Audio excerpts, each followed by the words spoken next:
Another week, another Netflix action flick. This time it's the German movie Exterritorial. This has immersive action and some thrilling pursuits, but is that enough to make this watchable?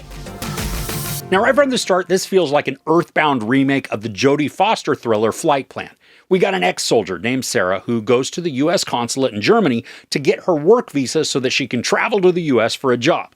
And while waiting for her appointment, her son goes missing. And after an exhaustive search, the boy doesn't seem to exist, bringing Sarah's frame of mind into question. Now, gaslighting is a heavy theme here, and while it is fairly heavy-handed in the execution, it is effective in creating the necessary doubt to make our heroine an unreliable narrator. Jean Garceau plays Sarah, and she's believable in the role of a former soldier battling PTSD.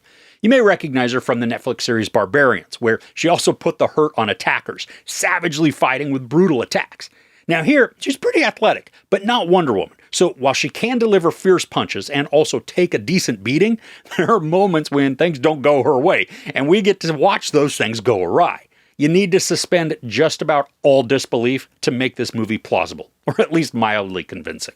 As Sarah runs around the consulate searching for her son, the majority of the hallways are empty, allowing unhindered movement. There are also moments in which Sarah encounters ladders in strategic locations that conveniently allow her to ascend or descend some terrain that otherwise would be a complete obstacle. But what the film does really well is the action. There are multiple high-intensity fights and chases that create mesmerizing excitement. The camera work is fluid, and it follows a ton of the characters' movements so that it provides the illusion that we're in the fight with Sarah. There's also a thrilling one-shot that has the camera bouncing around the room as the actors deliver bone-crunching blows, body flips, and attacks with improvised weapons, all within a close-quarters environment. Now, unfortunately, during this, there are a few times we can see that the punches are pulled without landing.